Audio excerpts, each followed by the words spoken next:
નમસ્કાર, આપ જોઈ રહ્યા છો ગુજરાતની number 1 news channel news 18 Gujarati ground report સાથે હું છું સિદ્ધાર્થ ધોળકિયા। વર્ષ બદલાઈ રહ્યું છે, સાથે બદલાઈ રહી છે ગ્રહોની ચાલ। 2025ના નવા વર્ષમાં ગ્રહોની ચાલ શું લાવી રહી છે ફેરફાર? 2025ના વર્ષમાં દેશ અને દુનિયામાં શું થશે મોટા ઉલટફેર? રાજકીય ક્ષેત્રે કેવી સર્જાશે ઉથલપાથલ? કઈ રાશિની કિસ્મત ચમકશે અને કોને પનોતી બેસશે? રાજ્યમાં ચોમાસું કેવું રહેશે અને માવઠાનું કેવું જોર રહેશે? તેને લઈને જાણીતા આગાહીકાર અંબાલાલ પટેલે કરી છે ખતરનાક આગાહી।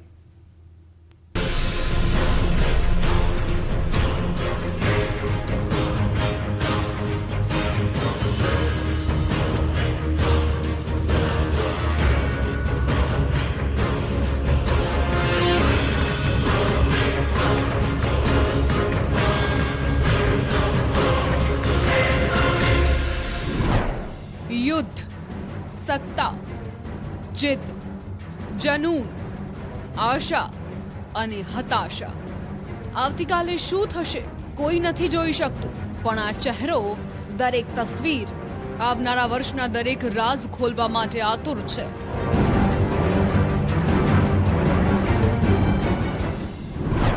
શું 2025નું વર્ષ આપત્તિ કસોટીનું છે? ગુજરાતમાં ભયાનક વાવાઝોડું ત્રાટકશે?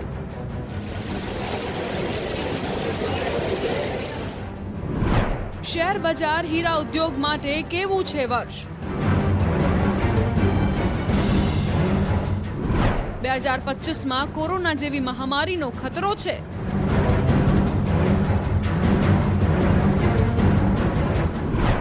રાજકારણમાં મોટી ઉથલપાથલનું વર્ષ?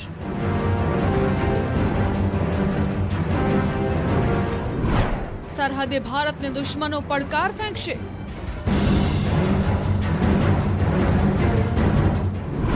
બે 2025 ક્રિકેટમાં ભારત માટે કપરું વર્ષ? કઈ રાશિએ સાચવવું અને કઈ રાશિ થશે માલામાલ? 2025ને લઈ અંબાલાલ પટેલની ખતરનાક આગાહી। નવા વર્ષના આગમનની ઘડીઓ ગણાઈ રહી છે। 2024ને અલવિદા કહ્યા બાદ દરેક લોકો 2025ના આગમન અને સ્વાગતની તૈયારીમાં વ્યસ્ત છે। દરેક વ્યક્તિ ઈચ્છે છે કે આવનારું નવું વર્ષ તેમના જીવનમાં ખુશીઓ લઈને આવે, તમારું વર્ષ સારું રહે અને બધું સારું રહે। પરંતુ મહત્વનું એ છે કે આખા વર્ષમાં શું ખાસ રહેશે, કારણ કે નવા વર્ષના આગમનની સાથે જ લોકોના મનમાં પણ અનેક સવાલો ઊભા થાય છે। 2025માં શું થવાનું છે? દેશ અને દુનિયા માટે આવનારું વર્ષ શું લઈને આવ્યું છે? તેને લઈ આગાહીકાર અંબાલાલ પટેલે કરી છે ખતરનાક આગાહી। અંબાલાલના મતે 2025નું વર્ષ કસોટીનું અને આપત્તિઓનું છે। દરિયામાં સુનામીનો ખતરો છે, તો ક્લાઇમેટ ચેન્જની વિપરીત અસર જોવા મળી શકે છે। 2025માં હવામાનમાં ઉતાર ચઢાવ રહેશે। 2025નું વર્ષ આપત્તિ સૂચક, યાતનાપૂર્ણ, કસોટીપૂર્ણ અને કેટલાક અવનવા બનાવોનું રહેશે, જેમાં તો દરિયાઈ બાબતો બની શકે, દરિયામાં ઊંચા મોજા ઉછળી શકે, ક્યારેક પાણીજન્ય જે શરૂઆતમાં મીન રાશિના ગ્રહો પાણીની બોધ કરે છે, એટલે દરિયાઈ તોફાનો આવવાની શક્યતા વધુ રહેશે। પછી એ સુનામી આવે કે ગમે તે રીતે આવે। ગુજરાતમાં 2025માં ખતરનાક વાવાઝોડાનો ખતરો તોડાઈ રહ્યો છે। અંબાલાલ પટેલનું માનીએ તો 17 મે થી 15 જૂન સુધીમાં ગુજરાત પર વાવાઝોડાનો ખતરો તોડાઈ રહ્યો છે। ચોમાસાને લઈ અંબાલાલ પટેલે કેટલીક ચિંતાજનક આગાહી કરી છે। સાયક્લોન આવવાની શક્યતા લગભગ 17મી મે પછી થવાની શક્યતા રહેશે, જે 15મી જૂન સુધી આવવાની શક્યતા રહેશે। અને વરસાદ પહેલો આવશે એ સાયક્લોજેનને લઈને આવશે, અને ત્યાર પછી નિરંતર ચોમાસું જુલાઈ, ઓગસ્ટ, સપ્ટેમ્બરમાં આવવાની શક્યતા રહેશે, એવું અત્યારે આંકલન કરી શકાય। ખેડૂતો માટે આ વર્ષની શરૂઆત સારી નથી। પશ્ચિમી વિક્ષેપના કારણે વાતાવરણમાં ફેરફાર જોવા મળશે, જેના કારણે જાન્યુઆરી અને ફેબ્રુઆરીમાં માવઠાની સંભાવના છે, તો માર્ચ અને એપ્રિલમાં પણ કરા પડવાની અંબાલાલની આગાહી છે। જાન્યુઆરીમાં પણ માવઠું થવાની શક્યતા રહેશે, ફેબ્રુઆરી, માર્ચમાં પણ રહેશે, માર્ચ, એપ્રિલમાં કંઈક કરા પડવાની શક્યતા રહેશે। એટલે આ જે વર્ષ જે છે એ હવે પશ્ચિમી વિક્ષોપ આવશે। પશ્ચિમી વિક્ષોપ, અરબ સાગરનો ભેજ, બંગાળ જે ભેજ, વાદળો અને પરિવેશ, આ બધી ગણતરીઓ ચોમાસા માટે થતી હોય છે। 2025માં ગ્રહોની ઉથલપાથલના કારણે આ વખતે ફરી આ પૃથ્વી પર જાનમાલનું ભારે નુકસાન થશે. જો તકેદારી ન રાખવામાં આવે તો કોરોના જેવી કોઈ નવી મહામારી પણ દુનિયામાં આવવાની સંભાવના અંબાલાલ પટેલે વ્યક્ત કરી છે. 2025માં શનિ રાહુ આવે છે. રાહુ જે છે એ અગમ્ય રોગની ઉદ્ભવ કરે છે. એટલે રાહુનું વર્ષ હોય ત્યારે ખાસ નવીન પ્રકારના જે રોગો આવે છે એ આપણે સાચવવું રહ્યું. ઘણી વખત આપણે જૈવિક વિષાણુઓ ભિન્ન દેશો બનાવતા હોય છે. એટલે જૈવિક વિષાણુઓ જે છે એની લેબોરેટરીમાંથી છૂટા ન થઈ જાય એ જોવાનું રહેશે, અથવા તો કોઈ પણ કારણસર એમાં લીક ના થઈ જાય એ જોવાનું રહેશે. અંબાલાલનું માનીએ તો આવનારું વર્ષ રાજકીય દ્રષ્ટિકોણથી જોવામાં આવે તો આ વર્ષ ખૂબ જ અશાંત રહેવાનું છે, જેની અસર સત્તામાં રહેનારા લોકોને પણ થશે. દરેક જગ્યાએ ચળવળ દેખાશે. સરકાર ક્યાંક જશે તો ક્યાંક સરકાર બનશે. આંદોલનો અને હડતાળો થશે. રાજનેતાઓને પણ આ સમય દરમિયાન સાવધાન રહેવાની અંબાલાલ સલાહ આપી રહ્યા છે. 2025માં વક્રી ગ્રહોના કારણે જનતાએ પણ મોંઘવારીનો સામનો કરવો પડશે. સરકાર માટે આ વર્ષ યોગ્ય નિર્ણયો લેવાને લઈ પડકારજનક છે. ખાસ કરીને રાજકારણીઓને વધારે સાચવું પડશે. રાજકારણીઓ તો ફેબ્રુઆરી-માર્ચથી જ દ્વંદ્વોમાં ફસાઈ જાય છે. એટલે એકબીજાના દ્વંદ્વો પરસ્પર વૈમનસ્ય ની વધશે, એ જે ઈચ્છ નથી એવી બાબતો બન્યા કરશે. માનવજાતમાં ક્યારેક હિંસાનું અને અમુક વખતે થોડુંક કોઈ કારણસર સહેજ મૃત્યુનું પ્રમાણ જેમ કોરોનાની અસરો છે એમાં થયું છે એ પણ કંઈક રહી શકે. એટલે નવું વર્ષ કસોટીપૂર્ણ આવી રહ્યું. મોંઘવારી વધવાની જ છે, કારણ કે ગ્રહો અત્યારે વક્રી છે.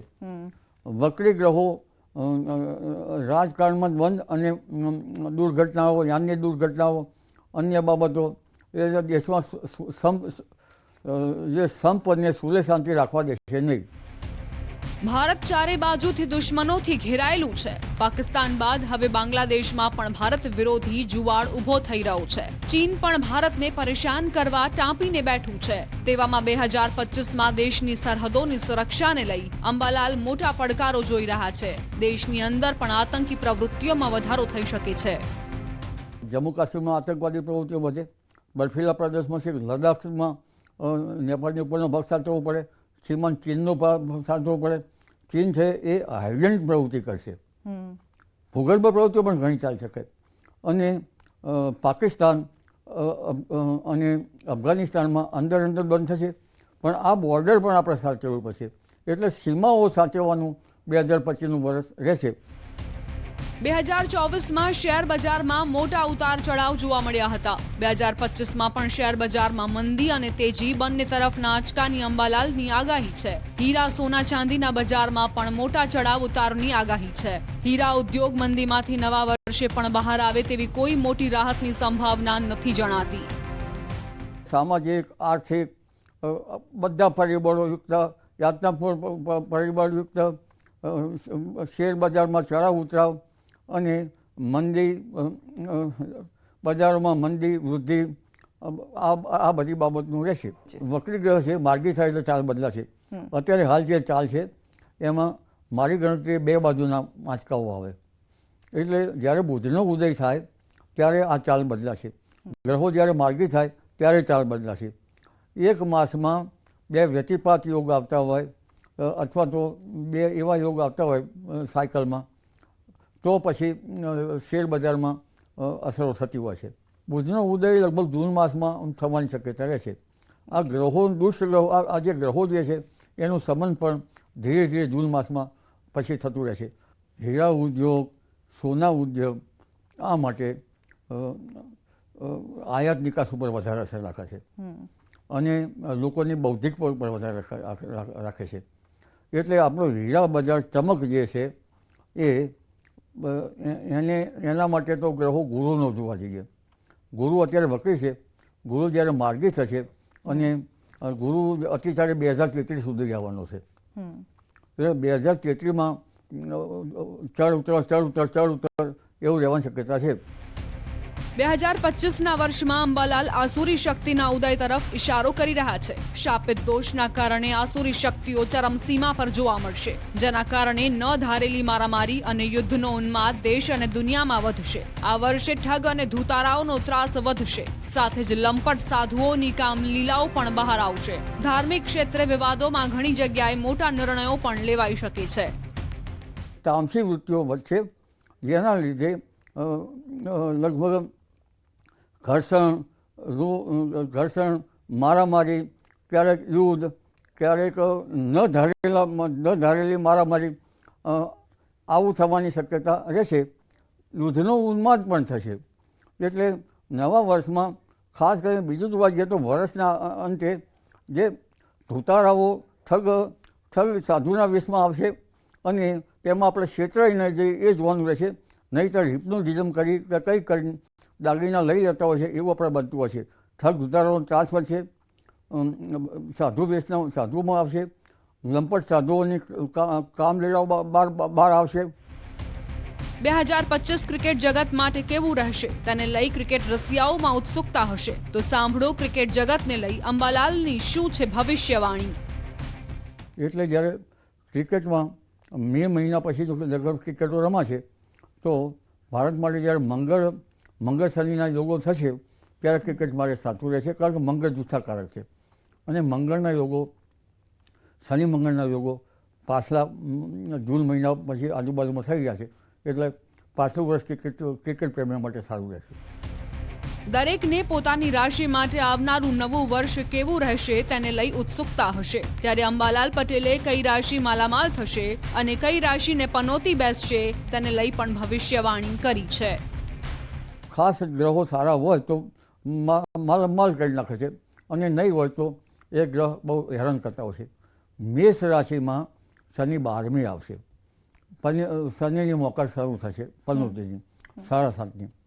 પણ ગુરુ જે છે એનો વૃષભમાં અને લગભગ ત્રીજા ભાવમાં સહજ પરાક્રમમાં 10મું સ્થાન નથી, એ કંઈક બચાવ છે. બાકી મેષ રાશિને પનોતીની મોકાણથી ઈષ્ટદેવની કૃપા અથવા આધ્યાત્મિક દ્રષ્ટિએ વધારે જવું પડશે. આ લગભગ લાભદાયી કાર્યરચના થશે. મિથુન રાશિમાં પુરુષાર્થને વેગ મળશે. મિથુન રાશિ મળશે. કર્ક રાશિને લગભગ ભાગ્ય સ્થાનમાં ધંધાકીય દ્રષ્ટિએ જેમ કે લોખંડ છે, પાણી છે, એવા વ્યવસાય સાથે સારું રહેશે.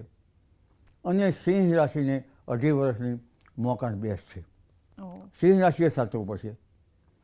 કન્યા રાશિએ 7મા સ્થાનમાં શનિનું ભ્રમણ થતાં ભાગીદારી ધંધામાંથી સાચવવું પડશે.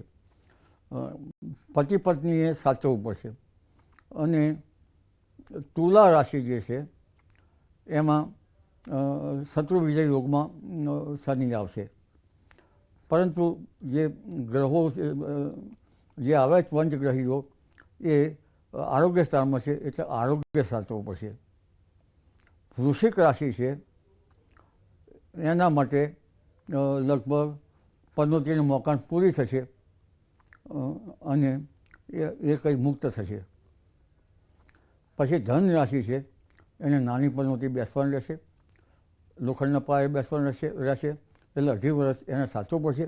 જો શનિ બળવાના છે તો એમાં આ ગ્રહોને છેક ઉચ્ચ પદ કે સારું પણ કરી શકે છે. મકર રાશિને લગભગ પનોતીની મોકાણ પૂરી થશે અને શનિ પરાક્રમ કરાવશે.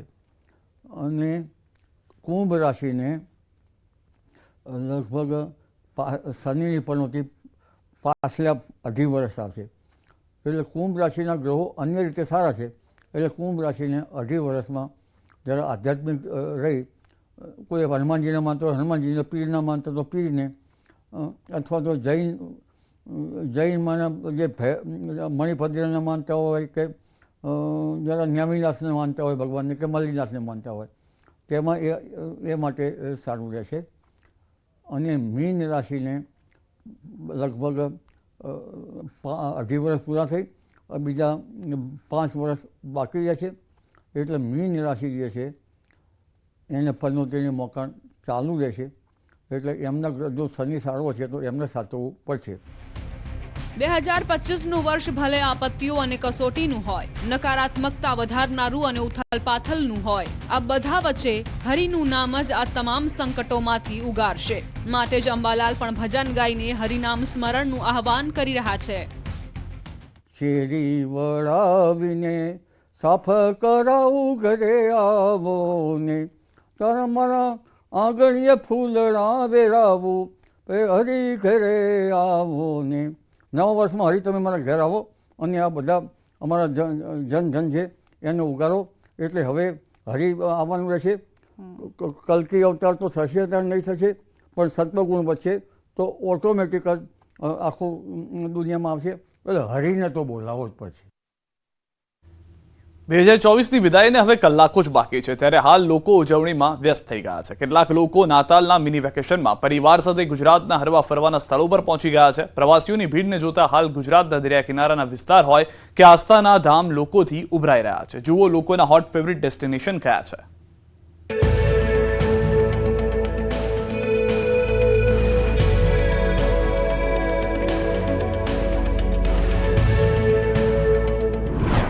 ગુજરાતના પ્રવાસન ધામ ઉભરાયા.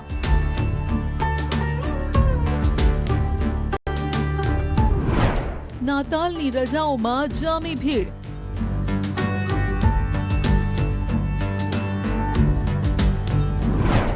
દ્વારકા, સોમનાથ, દીવ, ગીરના જંગલે જમાવ્યું આકર્ષણ.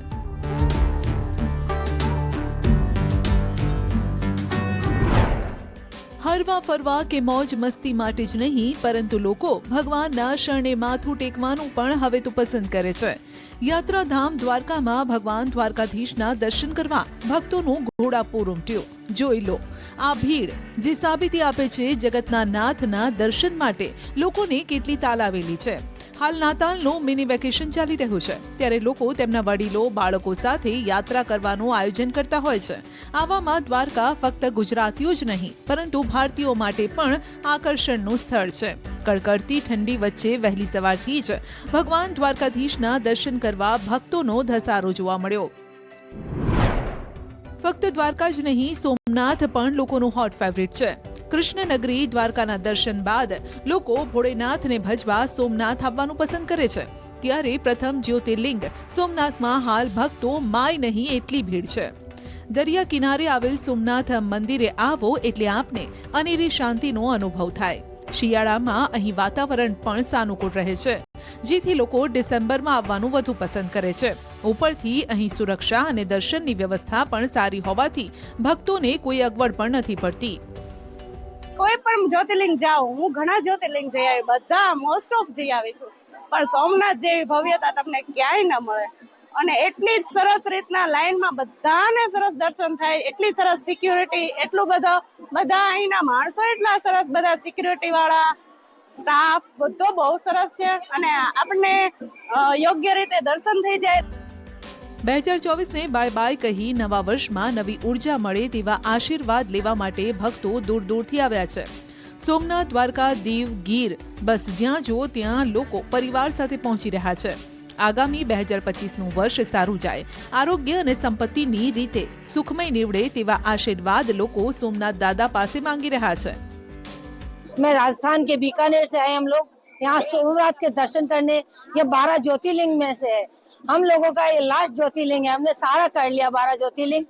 यहाँ पहले हम द्वारकाधीश जाके आए, फिर उसी में ये लास्ट ज्योतिर्लिंग है हमारा 12. यहाँ का माहौल, दर्शन बहुत अच्छा है और इतना मन खुश हो गया दर्शन करके कि अब मन कर रहा है कि हर बार आए इधर. 2024 ખૂબ મંદીમાં ગયું છે. બધી જગ્યાએ બધા દેશોમાં બહુ યુદ્ધ ચાલી રહ્યા છે. એ યુદ્ધને શાંતિ થાય અને 2025 સારામાં સારું બધા સમગ્ર વિશ્વ માટે સારામાં સારું નીવડે એવી ભગવાનને આશા કરવા આવ્યા છે. સોમનાથનો માહોલ ભીડ છે, ભગવાનને પણ બધા ભગવાનને દર્શન માટે આતુર છે. તો ઉછળતા મોજા પોકારી રહ્યા છે પ્રવાસીઓને. લાલીમાં ઓઢીને બેસેલો સમી સાંજનો ડૂબતો સૂરજ જાણે કહી રહ્યો છે, कुछ दिन गुजारो दमन में અને આ વાત જાણે પ્રવાસીઓએ સાંભળી લીધી હોય તેમ હાલ દમણનો દરિયા કિનારો પ્રવાસીઓથી ઉભરાઈ રહ્યો છે. મિની ગોવા તરીકે જાણીતા દમણમાં દિવાળી વેકેશનની સાથે 31નું વેકેશન પણ લોકો અહીં માણવા માટે આવે છે. શિયાળાના ફૂલ ગુલાબી ઠંડા પવનોની વચ્ચે દરિયા કિનારે અવનવી રાઇડ્સ લોકોનું મન મોહી રહી છે. એમાંય રંગબેરંગી રોશનીથી હાલ દમણની રંગત જ અલગ ભાસી રહી છે. હું ઇન્ડોનેશિયા રહું છું. મૂળ હું બરોડાની છું અને અમે અહીંયા 31ની હોલિડે માણવા આવ્યા છે ફેમિલી સાથે. અહીંયાની બધી હોટલો ઘણી સારી એવી ડેકોરેટ કરેલી છે 31ને લીધે અને અહીંયાના બીચ ઘણા એવા સુંદર અને સ્વચ્છ છે. 31 ડિસેમ્બર એટલે નવા વર્ષનો છેલ્લો દિવસ. આ સમયે લોકો નાચ ગાન પરિવાર સાથે સેલિબ્રેશન મોડમાં હોય છે. ત્યારે 2025ને આવકારવા અને રજાઓની મોજ માણવા લોકો ગુજરાતના પ્રવાસન સ્થળો પર ઉમટી પડ્યા છે. ગુજરાત અને મહારાષ્ટ્રના પ્રવાસીઓ માટે હાલ દમણ પણ હોટ ફેવરિટ બન્યું છે. સંઘ પ્રદેશ દમણ છેલ્લા 5 વર્ષમાં અનેક રીતે વિકસિત થયું છે. ત્યારે લોકો બજેટ ફ્રેન્ડલી હોટલ્સ અને બીચ લાઈફને માણવા માટે દમણને પસંદ કરી રહ્યા છે. મુંબઈથી આવ્યો છું. આમ તો બોમ્બે પાસે બહુ બધા ઓપ્શન હોય, Lonavala, then Goa and then Mahabaleshwar, but then this is a place we thought to come to. But અહીંયા સ્કાય વોક એટલું ફાઇન બન્યું છે. અહીંયા આખું જે વોક બન્યું છે સી ફેસિંગ વોક વાલો રોડ બન્યો છે. Plus I have seen the development બહુ વધારે થઈ ગયું છે. અહીંયા સેફટી અને સિક્યોરિટી પણ વધી ગઈ છે. અહીંના કિલ્લા, જેટી, સંઘ પ્રદેશ દમણમાં દરિયા કિનારાનો નયનરમ્ય નજારો પ્રવાસીઓને આકર્ષે છે. અહીંના જામપોર અને દેવકા બીચ દરેક ઉંમરના લોકોનું મન મોહી લે છે. બીચ પર બાળકો, યુવાનો હોર્સ રાઇડિંગ, કેમલ રાઇડિંગ અને અવનવી રાઇડ્સની મજા પણ માણે છે. वालों ने सब उद्योग होटल एंड रेस्टोरेंट वालों ने बहुत अच्छी तैयारी की हुई है. सब सेगमेंट के पीपल के लिए, हर एक के पॉकेट को जो सूट करे, हर सेगमेंट के लोग यहाँ पे आके अपने अपने लेवल पे एंजॉय कर सकते हैं. सर अब तो बहुत ही बदलाव आ गया है. स्पेशल करके हमारा जो होटल इंडस्ट्री है उसको तो बहुत बेनिफिट हुआ है. આમ તો શિયાળાની શરૂઆતથી જ જૂનાગઢનું શાસણગીરનું જંગલ પ્રવાસીઓને પોકારતું હોય છે. તેવામાં હાલ મિની વેકેશનનો માહોલ છે. ત્યારે ના ફક્ત ગુજરાત પરંતુ અન્ય રાજ્યમાંથી પ્રવાસીઓ ગીર જંગલ સફારીનો આનંદ માણવા માટે આવે છે. સિંહોને નિહાળવા પ્રવાસીઓ હાલ સાસણ તરફ દોટ મૂકી રહ્યા છે. એશિયાના સૌથી સારામાં સારી સફારી એટલે ગીર સફારી. ગીર સફારી કરવાની અમને બહુ મજા પડી ગઈ. 5 થી 6 સિંહ અમને જોવા બી મળ્યા. બચ્ચાઓને મજા આવી, ફેમિલીને મજા આવી, જલસો પડી ગયો. અને સ્પેશિયલી અહીંયા જે જમવાની જે સુખ છે ને, સુપરમાં બહુ મજા આવી ગઈ, બહુ મજા આવી ગઈ. સુપર. અને સરકાર દ્વારા જે અહીંયા જે સિસ્ટમ ઊભી કરી છે એ સુપર છે. નાતાલ ને 31 ડિસેમ્બરનું જે ન્યૂ યર કર્યા પણ અમે અમારા છોકરાઓને સ્પેશિયલ ટાઈમ આપીને અહીંયા ગીરમાં એ લોકોનું એન્જોયમેન્ટ કરાવ્યું અને ખૂબ જ એ લોકોને મજા આવી ગઈ.